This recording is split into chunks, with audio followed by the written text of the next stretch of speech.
Om Jnana-Timirasya Jnana-Shakya Chakshurudamena Tasmai Shri Chaitanya Manobhishtam Sthapitam Yena Bhutale Swayam Rupa Kadamriyam Dadati Swapadam Vandeham Shri Guru Shri Yuta Padakam Shri-Rupam Sarvadam Sadvaitam Savadhutam Shri-Radha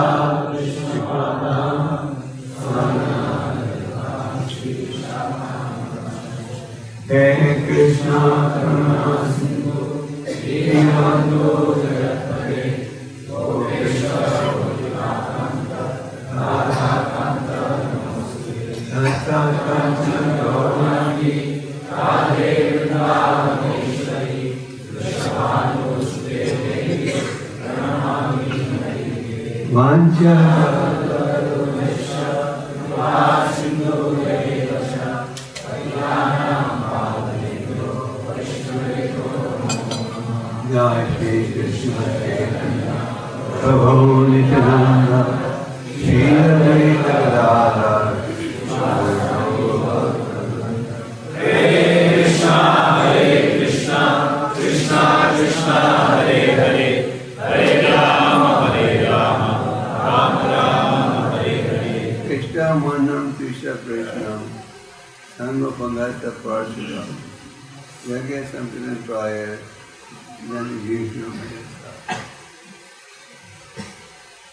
ये श्रीमद् भागवतम का बड़ा प्रसिद्ध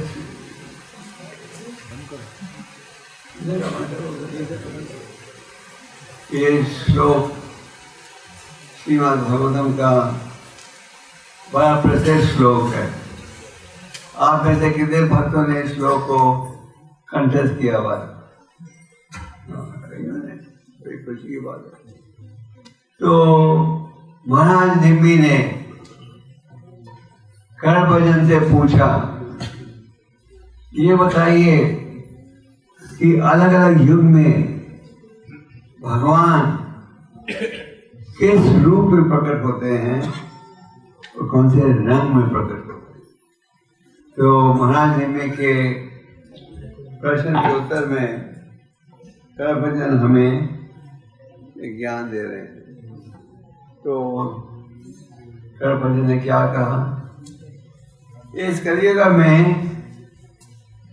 जो बुद्धिमान व्यक्ति है, तो इस श्लोक द्वारा ये स्थापित किया जाता है कि आप सब जो यहाँ उपस्थित हो, आप सब बुद्धिमान हो। हाँ, हो या नहीं? क्योंकि आप स्वीकार कर रहे हो कि चैतन्य महाप्रभु कौन है? तो केवल जो बुद्धिमान व्यक्ति हैं वो ही पहचान पाएंगे कि चैतन्य महाप्रभु कौन है? वह भगवान है।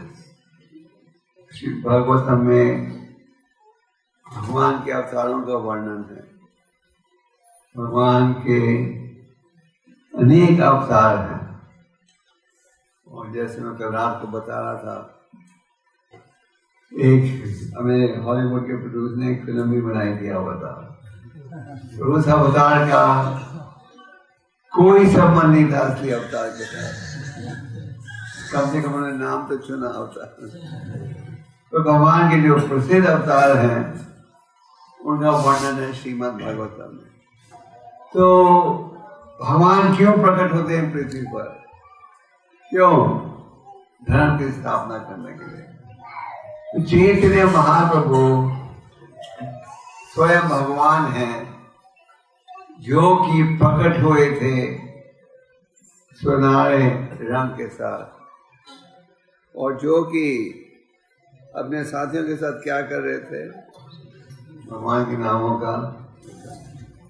तो कई बार जब आप प्रचार करते हो, लोग पूछते हैं कहाँ है चैतन्य महाप्रभु का वर्णन। ये श्लोक है जहाँ की स्पष्ट स्थापित होता है कि चैतन्य महाप्रभु कौन है, स्वयं भगवान है, जो सुनहरे रंग के थे और जो सदा भगवान के नामों का उच्चारण कर रहे थे। महाप्रभु प्रकट हुए थे ये हरिनाम का प्रचार करने के लिए। भागवतम के 7वें स्कंद में प्रहलाद महाराज का उपदेश प्राप्त होता है, और प्रहलाद महाराज 7वें स्कंद में कहते हैं, हे भगवान, आप कलियुग में गुप्त रूप में प्रकट हो गए, छुपे हुए अवतार। आप हो भगवान, पर आप ये खोगे नहीं, आप अपने आप को भक्त बुलाओगे। तो चैतन्य महाप्रभु स्वयं भगवान है, और वो प्रकट हुए थे भक्त के रूप में। वो हमें शिक्षा देना चाहते थे कि हम कलियुग में कैसे भगवत प्राप्ति के मार्ग में सफलता प्राप्त कर सकते हैं। आज 5000 साल पूर्व भक्तों की सभा हो रही थी नमस्कारान्य में, और संतों ने पूछा सूत गोस्वामी से कि कलियुग के क्या लक्षण हो, क्योंकि जो संत महात्मा हैं वो अपने स्वार्थ का नहीं सोचते। साधारण स्थिति में हम सब यही सोचते हैं हमें क्या मिलेगा। सच बात है। आप कोई दोस्ती बनाते हो तो देखते हो, हाँ इस दोस्ती में कुछ लाभ होगा मैं। आप लोग मंदिर आते हो, और खास करके जब आपने आना शुरू किया होगा, आपसे लोगों ने पूछा होगा, इसका मंदिर में जाते कुछ मिलता है क्या वहाँ? पूछा लोगों ने। तो साधारण स्थिति में हम सदा यही सोचते रहते हैं हमें क्या मिलेगा इस रिश्ते में। तो अगर किसी रिश्ते में कुछ नहीं मिलेगा तो तलाक हो जाता है, जुदा हो जाते हैं। तो जो भगवान के भक्त हैं उनके मन में एक ही भाव रहता है कि पतितों का उद्धार कैसे होगा। तो जो संत महात्मा थे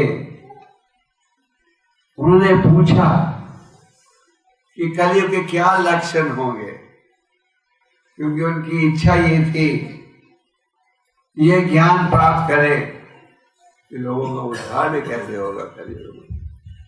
तो चैतन्य महाप्रभु को अत्यंत दयालु अवतार माना जाता है।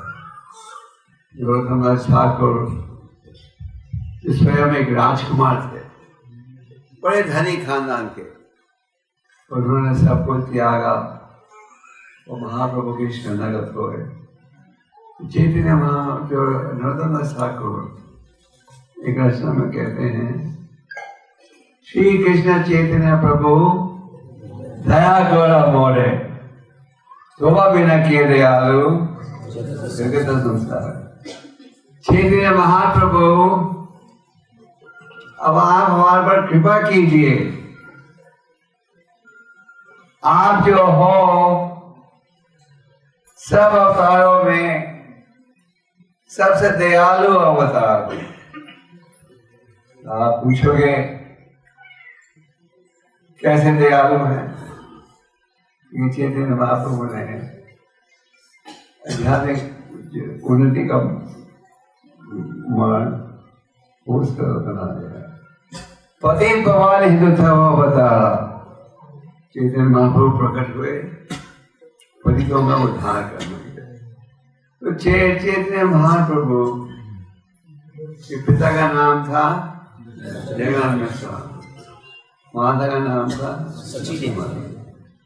भगवान जब प्रकट होते हैं पृथ्वी पर, उनके प्रकट होने से पहले उनके सनातन साथी प्रकट हो जाते हैं। जैसे भगवान श्री कृष्ण के प्रकट होने से पहले उनके माता पिता बड़े भाई प्रकट हो चुके थे, और चैतन्य महाप्रभु के पृथ्वी पर प्रकट होने से पहले जगन्नाथ मिश्रा, सची माता, ईश्वरपुरी, मानंदपुरी, अद्वैताचार्य, हरिदास ठाकुर, अनेक साथी प्रकट हो गए। उनकी माता का नाम था सची माता, और पिता का नाम था जगन्नाथ मिश्र, दादा का नाम था उपेंद्र मिश्र। तो भगवान जब प्रकट हुए, उन्हें अनेक नाम दिए गए। एक था गौरंगा, सुधार रंग के थे। गौर हरि, क्योंकि सबसे हरि का नाम, जब वो छोटे थे रोनापन करते थे, जब माता और पड़ोस की औरतें क्या सुनाती थी, एक नाम था निमाई, जिन्होंने दिया था सीता जी ने, अद्वैताचार्य की पत्नी। महाप्रभु के प्रकट होने से पहले उनके खानदान में 8 बहनें प्रकट हुई थी। इनका पैदाइशी परिवार मृत्यु हो गया। तो सीता ठाकुर आने की इच्छा थी, कोई नजर नहीं लग जाए इसे, तो उन्हें निमाई नाम दिया। तो भगवान के अनेक नाम हैं, और शुरू से ही उनका उद्देश्य ये था कि लोगों को जोड़ा जाए या हरि नाम के साथ। और छोटी आयु में ही वो संस्कृत के बड़े विद्वान बन गए थे। उन्होंने एक समय लीला प्रकट की थी, जब उन्होंने अपने श्याम सुंदर का रूप एक ब्राह्मण को दिखाया, जो उनके घर में अतिथि के रूप में प्रकट हुआ था, और उसे कहा कि ये किसी को नहीं कहना, छोड़ आए थे उनके घर में। तो भगवान को उठाकर ले जा रहे थे दूर, मैंने वगैरह चुराने के लिए, जहाँ भी भागते थे उनके घर में वापस लौट। तो फिर उन्हें सोचा हम सफल नहीं होंगे। छोटी आयु में ही उन्होंने संस्कृत का महाविद्यालय खोला, और आज से 500 साल पूर्व आपको जो नवद्वीप स्थान है, भारत का इंटेलेक्चुअल कैपिटल था। आज जो बड़े विद्वान थे वहां निवास करते थे। एक संस्कृत के विद्वान थे केशव कश्मीरी, जिन्होंने भारत के लगभग सब पंडितों को हरा दिया था, और उन्होंने सूचना भेजी नवद्वीप में कि मैं आना चाहता हूं आपके शहर के सबसे प्रसिद्ध प्रतिनिधि से संस्कृत भाषा का डिबेट करना। जैसे आजकल आप लोग क्रिकेट मैच वगैरह होते हैं, उन दिनों में विद्वानों के डिबेट होते थे, जिसमें कि अनेक लोग आते थे देखने के लिए, सुनने के लिए। तो जो नवद्वीप के विद्वान थे, उन्होंने एक सभा बुलाई और पूछा, चर्चा की, अब केशव कश्मीरी हमारे शहर में आना चाहता है, हमारे शहर का कौन पंडित उसके सामने खड़ा करेगा, कौन उनसे डिबेट करेगा। जितने पंडित थे सब घबरा गए। सब ने कहा हाँ में ये शक्ति नहीं। उसके नाम सुनते ही लोग डर जाते थे। फिर उन्होंने ये निर्णय किया, हम हमारे शहर के सबसे छोटे पंडित को आगे करते हैं। और सबसे छोटा पंडित कौन था? 11 साल के थे। और उन्होंने ये सोचा कि अगर किसी प्रकार हमारे पंडित ने उन्हें हरा दिया तो हम कहेंगे अगर हमारे शहर का बच्चा उसे हरा सकता है, हमारी तो बात ही छोड़ो।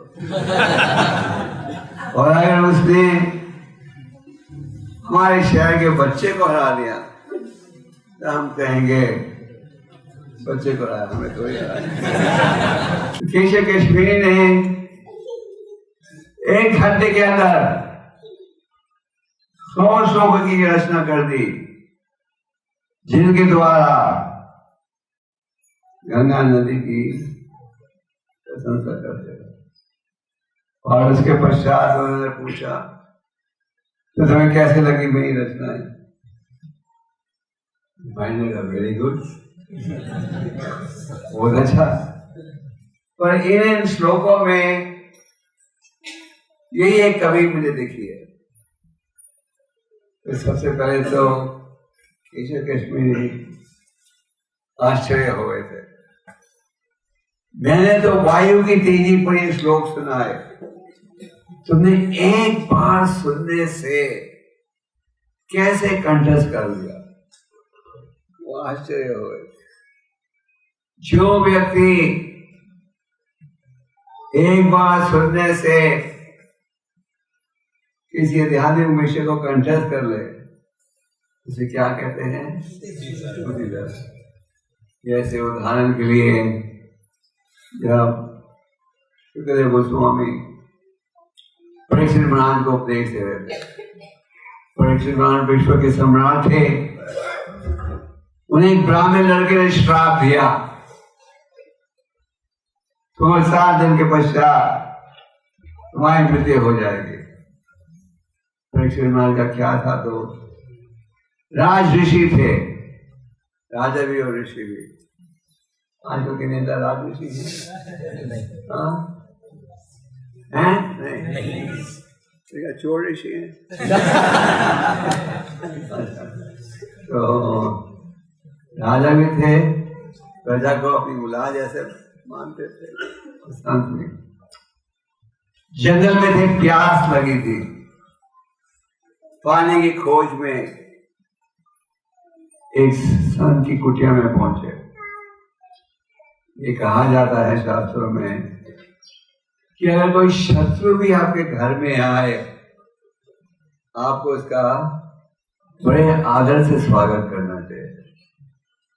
सबसे बेहतर है अगर आप अतिथि को बिठाकर प्रसाद खिलाओ, प्रसाद दीजिए। और अगर आप प्रसाद नहीं खिला सकते तो जल दीजिए। जल भी नहीं दे सकते तो बैठने का स्थान दीजिए, चटाई। ये भी नहीं दे सकते तो कम से कम मीठे शब्दों से तो स्वागत करो, कुछ तो करो। प्रभा जी की इच्छा थी कि जो भी अतिथि इस्कॉन के केंद्र में आए उन्हें बिठाकर प्रसाद खिलाया जाए। फिर आपको मालूम होगा कि सिखों के गुरुद्वारे में बड़ा अच्छा रिवाज है, लंगर खिलाते हैं। तो जब परीक्षित महाराज ने प्रवेश किया इस संत की कुटिया में, उन्होंने इस संत ने उनकी तरफ देखा भी नहीं। परीक्षित महाराज ने बड़ा अपराध महसूस किया और निकलते समय उनकी कुटिया के बाहर एक मरा हुआ सांप था, उसे हार के रूप में चढ़ा दिया इस ऋषि के गले में। उसका बेटा श्रृंगी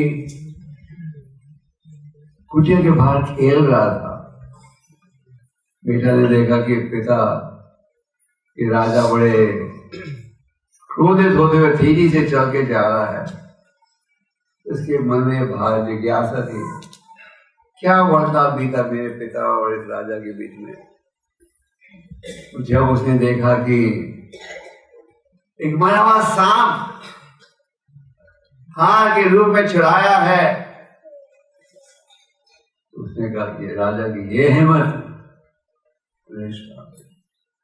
अगर परीक्षित महाराज चाहते तो बड़ी सरलता से इसका विरोध कर पाते थे। आखिर परीक्षित महाराज की सुरक्षा भगवान ने की थी जब वो माता उत्तरा के गर्भ में थे। तो परीक्षित महाराज ने सोचा कि संस्कार संसार से त्यागने की अच्छा मौका है। उन्होंने हजारों संतों को बोला, अगर हमारा कोई प्रोग्राम हो तो हम SMS करते हैं। हम लोग करते हो प्रोग्राम है, स्वामी जी आ रहे हैं, SMS हो गया, एक साथ 10,000 होंगे। और लगता है कि उन दिनों में SMS से ज्यादा तेजी कोई सुविधा थी, क्योंकि जब परीक्षित महाराज ने सूचना दी, संतों को निमंत्रण दिया, मिनटों में सारे संत पहुंच गए। तो SMS से ज्यादा तेज कोई सुविधा हो गई। और जब सुखदेव गोस्वामी उपदेश दे रहे थे, सूत गोस्वामी भी सुन रहे थे, और एक बार सुनने में ही उन्होंने 18 श्लोकों को अंतर चले। तो केशव कश्मीरी आश्चर्य हो गए थे ये देखकर कि एक छोटे से निमाई पंडित ने एक बार सुनने से ही इतने श्लोकों को 100 श्लोकों को कंठस्थ कर लिया। और जब निमाई ने कमजोरियां सुनाई, नुक्स सुनाए उनकी रचना में, तो उत्तर नहीं दे पा रहे थे। और निमाई के जो विद्यार्थी थे वो हंसने लगे, हंसी उड़ाने लगे। निमाई ने रोक दिया, तो कहा आज केशव कश्मीरी थके हुए हैं, कल उत्तर देंगे। केशव कश्मीरी घर गए, वो थे सरस्वती देवी के पास। सरस्वती देवी से कहा, आपने हमेशा मेरी सुरक्षा की है, पर आज जब मैं बोलना चाहता था मुझे ये नहीं पता क्या बोलूं। सरस्वती ने कहा था, ये जो बालक है कौन है? स्वयं के भगवान है। और फिर केशव कश्मीरी उनकी शरण। तो इस प्रकार चैतन्य महाप्रभु की अनेक अनेक लीलाएं हैं। चैतन्य महाप्रभु के विषय में 3 प्रसिद्ध ग्रंथ हैं जिनके माध्यम से आप ज्ञान प्राप्त कर सकते हो। एक है चैतन्य चरितामृत, जिनकी रचना कृष्णदास कविराज ने की। एक है चैतन्य भागवत। ये चैतन्य भागवत पहले प्रकाशित हुई थी चैतन्य मंगल के नाम पर, और फिर वृंदावन दास ठाकुर को पता लगा चैतन्य मंगल नाम का एक ग्रंथ प्रकाशित हो गया है। उन्होंने उसका नाम क्या बदल दिया, चैतन्य भागवत। एक है चैतन्य मंगल। तो चैतन्य महाप्रभु संन्यास लेने के पश्चात जगन्नाथपुरी मंदिर में गए, और जगन्नाथ जी का दर्शन लेते ही जगह जगह जगह कहते हैं बेहोश हो गए भक्ति भाव में। समय था भगवान को बंद करने के लिए, क्योंकि भगवान को भोग लगने वाला। जो पुजारी था उसे ये नहीं पता क्या करे, और खूबसूरत सुनारे रंग का लंबा सन्यासी गिरा हुआ है। तो सर्वों पर छाया। उस समय उनकी आयु लगभग 80 साल की थी। बड़े प्रसिद्ध मायावादी सन्यासी थे, वो भी उसी समय वहां खड़े थे। उन्होंने कहा कि ले जाओ इस सन्यासी को उठाकर मेरे घर में, उनका घर जगह पूरी मंदिर के बिल्कुल निकट में है। और थोड़ी देर बाद उनके साथ ही पहुंचे कौन? भगवान नित्यानंद और दूसरे पर।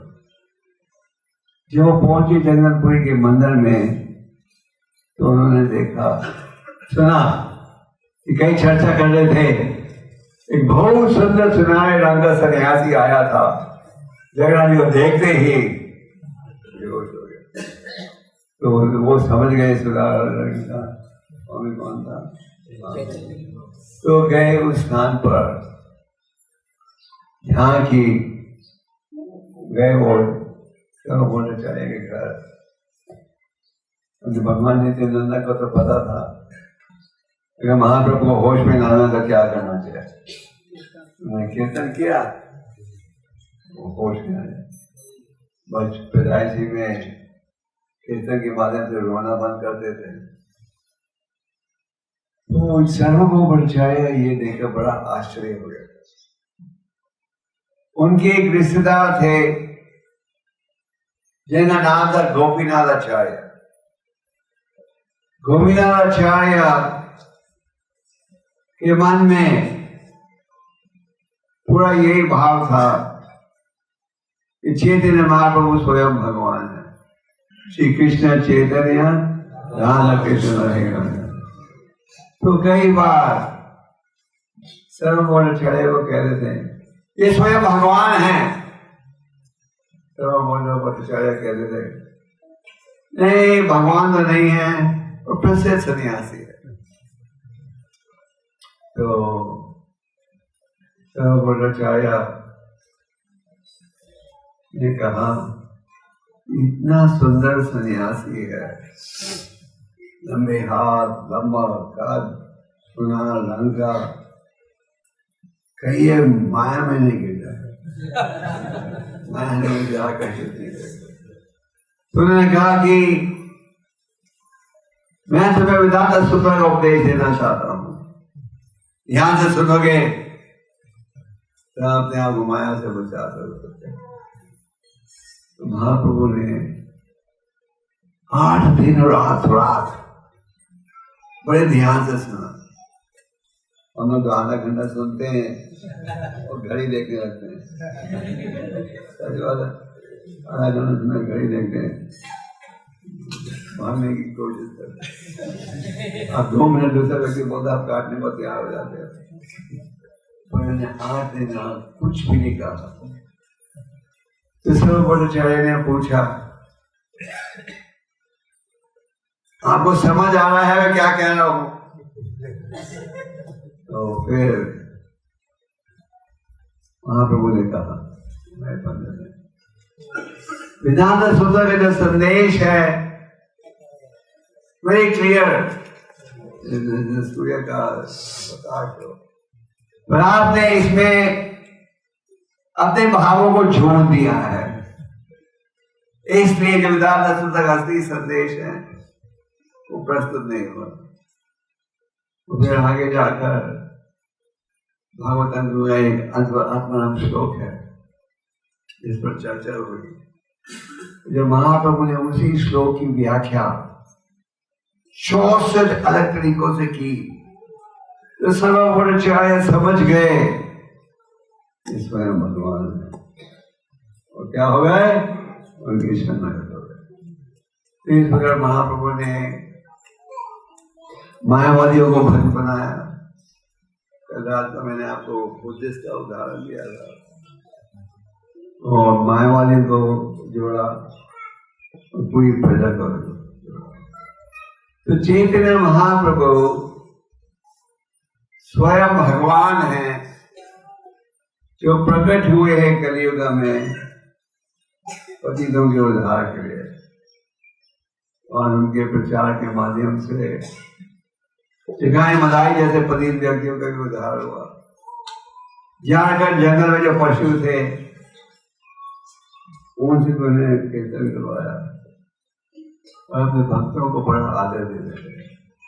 जब उन्हें प्यास लगी 8-9 घंटे लगातार कीर्तन करने के पश्चात पानी की खोज में थे, तो कहाँ गए? बोला वैद्य श्रीधर के कमरे में, यहाँ एक टूटे हुए बर्तन में थोड़ा पानी था, वो पिया और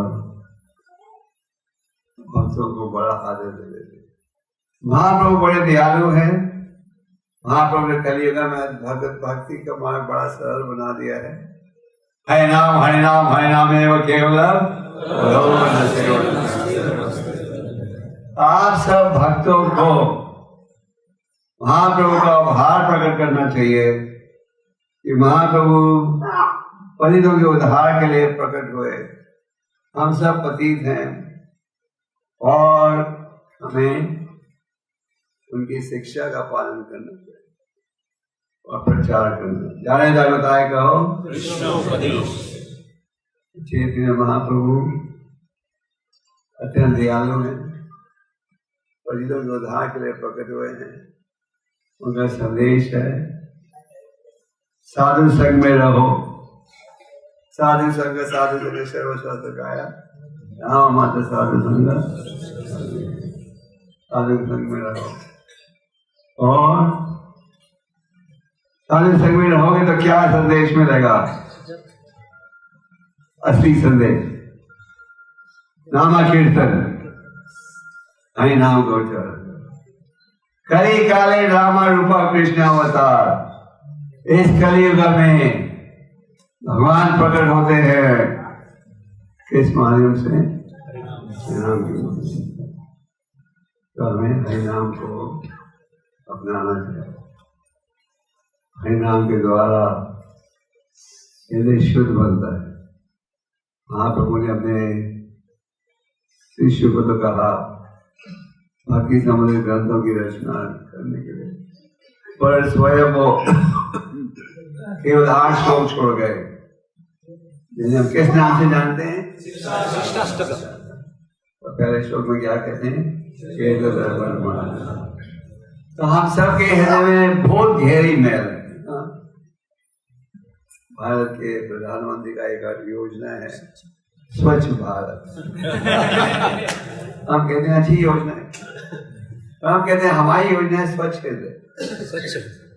स्वच्छ हृदय, हृदय साफ होगा तो सब कुछ साफ होगा। तो हृदय गंदा होगा, सड़क साफ होगी तो कुछ काम नहीं बनेगा। ये स्वच्छ हृदय की योजना को सफल बनाने के लिए हरि नाम का जाप करना चाहिए और हरि नाम की महिमा का प्रचार करना चाहिए। तो महाप्रभु ने कहा chant Hare Krishna, read the Shrimad Bhagavat, ग्रंथों को पढ़ो। नास्ता पढ़ेशो भद्रेशो नित्यम भगवत सेवया भागवत श्लोके भक्ति भावती रहती। जिस प्रकार हरि नाम सुनने से हृदय की मैल दूर होती है, उसी प्रकार भागवत ध्यान पूर्वक सुनने से अज्ञानता दूर होती है। भागवत आप में कितने भक्त जो भागवतम को रोज पढ़ते हो? फिर भगवान की आचरण की उपासना करो श्रद्धा के साथ। धाम में रहो। एक आपका पूना भी धाम है। आप लोग कहते आगे पूना शहर में प्रभुपाद जी आए थे। प्रभुपाद जी आए थे क्या महाबलेश्वर के रास्ते। तो आप सब चैतन्य महाप्रभु जी की शुभकामनाएं स्वीकार कीजिएगा, उनके आदेश का पालन कीजिएगा और कल हरि नाम का जाप कीजिए वाला से भी ज्यादा। तो ये प्रयास करो जाने तक होता है तो कृष्ण से जिससे भी तुम मिलो क्या हो कृष्ण दर्शन भेज दो। आशा भक्तों ने बड़े उत्साह के साथ लगभग 180 गीता और बड़ी किताबें बांटी थी। तो हमारे ये भाव रचे प्रचार करते जाए, ग्रंथों को बांटते जाए, वही नाम को संदेश पहुँचाना चाहिए। इस माध्यम से ही सुख शांति प्राप्त हुई। हरे कृष्ण।